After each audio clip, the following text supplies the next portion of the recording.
Pack layout इस window को चार साइड में अरेंज करता है। एक है टॉप साइड, एक है बॉटम साइड,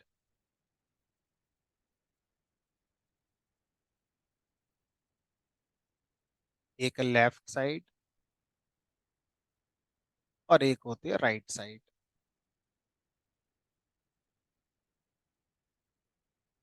ठीक है। अब जब आप किसी बटन को पैक करेंगे, v1 डॉट पैक, तो आपको यहाँ पर बताना पड़ेगा कि ये पैक में किस साइड पर पैक होगा। तो आप लिखेंगे साइड इक्वल टू, मान लीजिए आपने कर दिया बॉटम।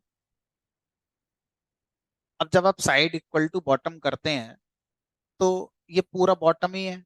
ये भी बॉटम है, यहाँ भी बॉटम है, यहाँ भी बॉटम है, सब तरफ बॉटम ही है। अब आपको बॉटम साइड में तीन डायरेक्शन बताने के ऑप्शन मिलते हैं: bottom centre, bottom east, bottom west. Same manner में जब आप साइड को टॉप बताते हैं तो यही तीन ऑप्शन मिलते हैं: top centre, top east, top west. तो अब ये कैसे बताएं? तो यहाँ पर एंकर, एंकर नाम का एक कीवर्ड आर्गुमेंट होता है, और एंकर आर्गुमेंट हमारा डायरेक्शन को स्पेसिफाई कराएगा, बॉटम में किस डायरेक्शन पर। तो मान लीजिए मैंने लिख दिया W, तो B1 बटन पैक होगा बॉटम के वेस्ट में। अगर मैंने यहाँ पे लिखा होता एंकर की वैल्यू C, तो ये होता बॉटम के सेंटर पे। अगर मैं यहाँ लिखूंगा E, दैट मीन्स बॉटम के ईस्ट में आ जाएगा। सेम टॉप के साथ भी चलता है। अगर मैं साइड की वैल्यू लेफ्ट करता हूं तो हमारे पास तीन अलग एंकर हैं: सेंटर, नॉर्थ और साउथ। भाई ऊपर नॉर्थ है, पहाड़ है, नीचे समुद्र, साउथ, ऐसे याद रखने का तरीका हो गया। ये नॉर्थ और ये साउथ। ठीक है। तो जब मैं लेफ्ट करूंगा तो ऊपर जाने के लिए नॉर्थ लिखूंगा N, C माने सेंटर में आ गया लेफ्ट के, और S माने साउथ पर आ गया।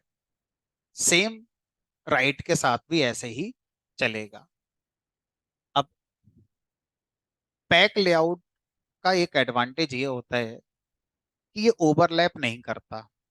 ये मान लीजिए मैंने क्या करा, यहाँ पर लिख दिया टॉप वेस्ट फॉर एग्जाम्पल, और मैंने B2 को भी पैक कर दिया टॉप वेस्ट, दोनों को टॉप वेस्ट कर दिया। तब ये क्या करेगा? पहले B1 बटन को ले आएगा यहाँ पर, ये आ गया। ठीक है। अब अगली बार जब B2 आएगा तो ये क्या करेगा?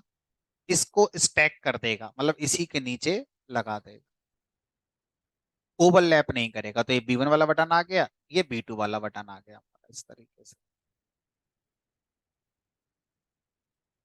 लेकिन अब आप कहो कि सर मैं यहाँ बॉटम कर दे रहा हूँ और यहाँ भी बॉटम कर दे रहा हूँ, तो बॉटम करने पे पहले आ गया B1 यहाँ पर, तो B2 इसके नीचे जाएगा ऐसे, फिर तो विंडो से बाहर हो जाएगा वो। तो वो अपोजिट स्टैक बनाता है, यानी कि ऊपर की तरफ बनाएगा। ठीक है। इसी तरह से मान लीजिए आपने यहाँ पर B1 लगा रखा होता और सेम पोजीशन पर फिर से B2 लगा दिया, तो आगे की तरफ स्टैक होगा। इधर वो करोगे तो लेफ्ट की तरफ स्टैक होगा। तो इस तरह से क्या होता है, हमारा जो भी हमारा पैक होगा सेम पॉइंट पर, तो वो उसके अपोजिट में स्टैक हो जाता है, उसके आगे स्टैक हो जाता है। ठीक है। ओवरलैप हमारा कभी नहीं होगा। अब हम चाहते हैं कि सर इनमें थोड़ा सा गैप आ जाए, बटन एकदम से वेस्ट में ना आए, थोड़ा सेंटर और वेस्ट के बीच में आ जाए। तो अगर आप अपने जो भी कंपोनेंट है उसको एग्जैक्ट जो आपने पोजीशन बताई है वहां से थोड़ा सा स्पेस देना चाहते हैं, तो पैडिंग आप यूज कर सकते हैं। पैड X एक्स डायरेक्शन में पैडिंग, नंबर ऑफ पिक्सल्स मान लो मैंने 20 कर दी। इसका मतलब है कि जो B1 बटन है उसके एक्स एक्सिस पर दोनों तरफ 20 पिक्सल का स्पेस ऐड कर दिया जाएगा। दैट मीन्स 20 पिक्सल ये है आपका, और 20 पिक्सल ये भी है। यहाँ पर कोई कंपोनेंट अगर होता तो वो यहाँ से दिखाई देता आपको, यहाँ पर नहीं आता। ठीक है, तो दोनों तरफ ही आएगा, एक तरफ आने का कॉन्सेप्ट नहीं है। अब सोचो, अगर मैं आपसे कहूं कि मुझे सबमिट और ओके बटन के बीच में वर्टिकल गैप चाहिए, तो मेरे पास पैड वाई नाम का आर्गुमेंट है। अगर मैं पैड वाई को सबमिट के साथ यूज करूंगा तो फिर यहाँ भी आ जाएगा और इधर भी आ जाएगा, बट मुझे ऊपर नहीं चाहिए। तो अब मुझे पैड वाई किसके साथ लगा लेना चाहिए फिर? ओके बटन के साथ लगाना चाहिए, तो शायद जैसा मैं दिखाना चाहता हूँ वैसा हम देख पाएंगे। तो अब जब ऐसा करोगे तो ये वाला बटन और ये वाला बटन, इनके बीच में पैडिंग हमारी आ गई होगी। ठीक है, तो अब आप अगर ऐसा सोचते हैं कि सर फिर पैडिंग मिल गई है तो पैडिंग कर करके हम इसको सेंटर पे ले जाएं, बीच में कहीं भी ले जाएं, तो फिर ऐसा सही नहीं है। क्योंकि जब आप पैडिंग लगाते हैं तो वो बटन एक्स्ट्रा स्पेस कंज्यूम कर रहा है, उस जगह पर कुछ और आ नहीं सकता आपका। जो आपने स्पेस दिया है, आप सोचे वहां पर मैं कुछ और लगा दूंगा, कुछ और नहीं आएगा, क्योंकि वो बटन का ही स्पेस हिस्सा है जो दिख नहीं रहा है आपके लिए। ठीक है, अगर आपको स्पेसिफिक पोजीशन पर ही कुछ लगाना था तो इससे पहले जो हमने प्लेस पढ़ा है उसका यूज करिए, वहां पर आपको एग्जैक्ट बताना होगा ना कि कहाँ पर बटन लगेगा। आप इसका यूज कब करते हैं? जब मान लीजिए मुझे अपना कोई प्रोजेक्ट बनाना है, उसमें मुझे एक हेडर लगाना है जिसमें प्रोजेक्ट का नाम, प्रोजेक्ट का लोगो ये सब आएगा, उसमें और भी चीजें दिखानी है। तो हेडर लगाने के लिए आप इसका यूज करो। आप नीचे फूटर लगाओगे, फूटर में कॉन्टेक्ट अस लिखोगे, है ना, contact us on Twitter, on Facebook, on this, तो नीचे वाली जो पट्टी है वो आप क्या बना दो, उसे बॉटम पे लगा दो, ये वाला काम करने के लिए। तो इस तरह के काम को करने के लिए अगर आपको कुछ स्पेसिफिक विंडो डिजाइन करनी है जिसमें चीजों को आपको लेफ्ट राइट टॉप बॉटम पे लगाना होता है, तो पैक लेआउट यूज करना है। बाकी बीच में कुछ लगाना है तो आप प्लेस से लगाओ अपना। दोनों को मिक्स करके हम रियल प्रोजेक्ट जब बनाते हैं तो दोनों को मिक्स करके यूज करते हैं, ऐसा नहीं है कि किसी एक से ही यूज करते हैं। है ना, तीन ऑप्शन है, तीनों को मिक्स करके यूज करते हैं, जिससे जो चीज जहां लगानी होती है वहां पर वो हम लगा पाते हैं। ठीक है, अब अगला आता है हमारा तीसरा वाला, ग्रिड लेआउट। ग्रिड लेआउट को थोड़ा बेटर समझाने के लिए मुझे बटन थोड़े और बनाने पड़ेंगे। चार बना लेते हैं, B1, B2, B3, B4। और ये चार बटन मैंने यहाँ पर बना कर रख लिया, ऐसे सबमिट 1, सबमिट 2, सबमिट 3, सबमिट। ठीक है, बाकी सब जो चल रहा है चलने देते हैं। अब यहाँ पर मैं ग्रिड लगाऊंगा। अब ग्रिड क्या कहता है उसको समझते हैं। मान लीजिए ये आपकी विंडो है।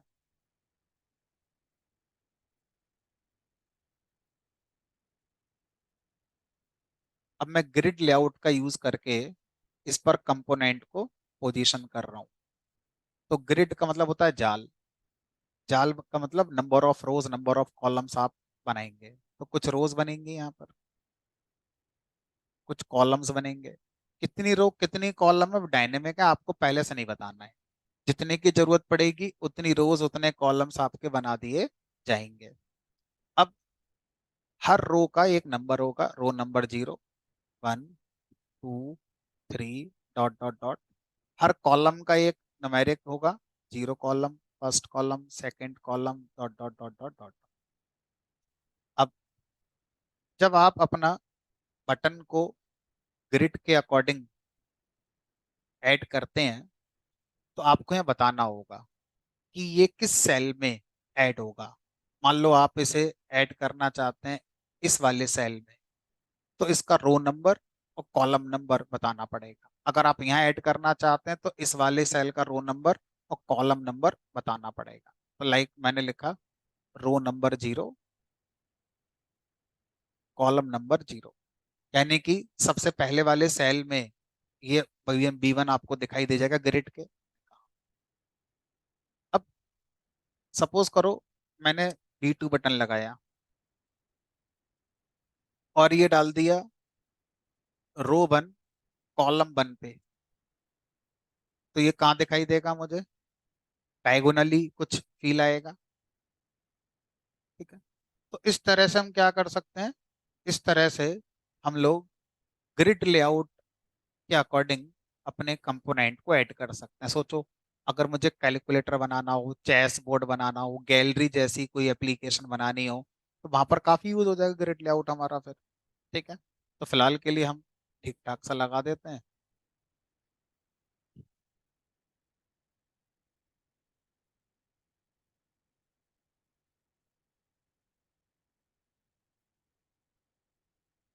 अब सारी चीजें सर समझ में आ गई, बस एक चीज और, वो ये कि मान लीजिए ये मेरी विंडो थी, ग्रिड बना, ग्रिड कहाँ पे बनेगा ये हम नहीं बता पा रहे हैं।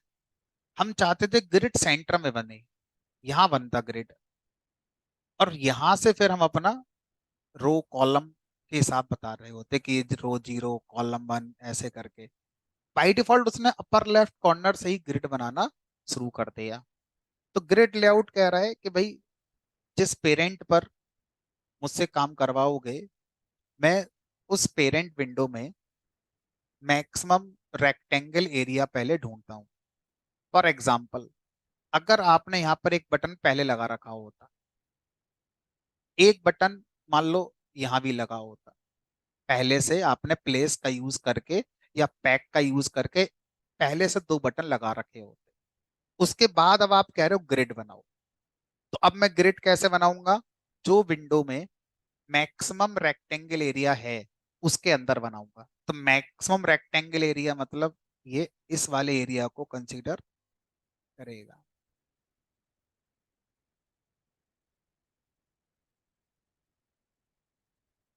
और यहाँ पे ग्रिड बनाएगा। अब ग्रिड जो बनेगा आपका वो यहाँ बनेगा, ऐसे करके बनेगा। तो बाय डिफॉल्ट ग्रिड जो बनता है वो हमारी विंडो में मैक्सिमम जो रेक्टेंगल एरिया कवर होता है विंडो में, उस पोजीशन पर अपने आप बनता है, फिर वहां से अपने आप रो कॉलम 0 1 2 के हिसाब से असाइन कर दिए जाते हैं। हमारे हाथ में नहीं है कि ग्रिड इस जगह पर बनना चाहिए, लेकिन सर हम चाहते थे कि ये बीच में बने, तो कोई तरीका? उसका तरीका है, उसका तरीका यह है कि आप क्या करेंगे, आप अपनी विंडो बनाएं,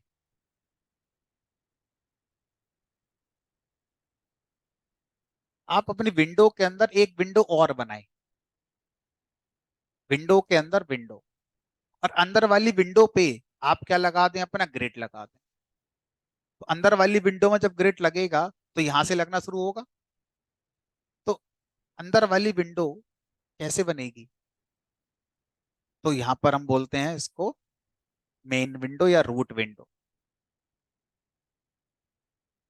एक होती है हमारी चाइल्ड विंडो।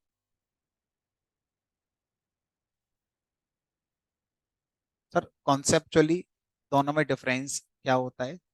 चाइल्ड विंडो में टाइटल बार नहीं होता, ये जो आ रहा है ना ऊपर, इसे बोलते हैं टाइटल बार, जिस पर ये एक आइकन आ रहा है, टाइटल आ रहा है, ये बटन आ रहे हैं 3, इसको टाइटल बार कहते हैं। तो रूट विंडो में टाइटल बार होता है, जबकि चाइल्ड विंडो में टाइटल बार नहीं होता। सिर्फ वो ग्रुपिंग ऑफ कंपोनेंट्स के लिए यूज करी जाती है, उसको अलग से मिनिमाइज रिसाइज क्लोज आप नहीं कर सकते। सिंटैक्टिकली जब मैं ऑब्जेक्ट क्रिएट करता हूँ टीके क्लास का, तो हमारा रूट विंडो बनती है।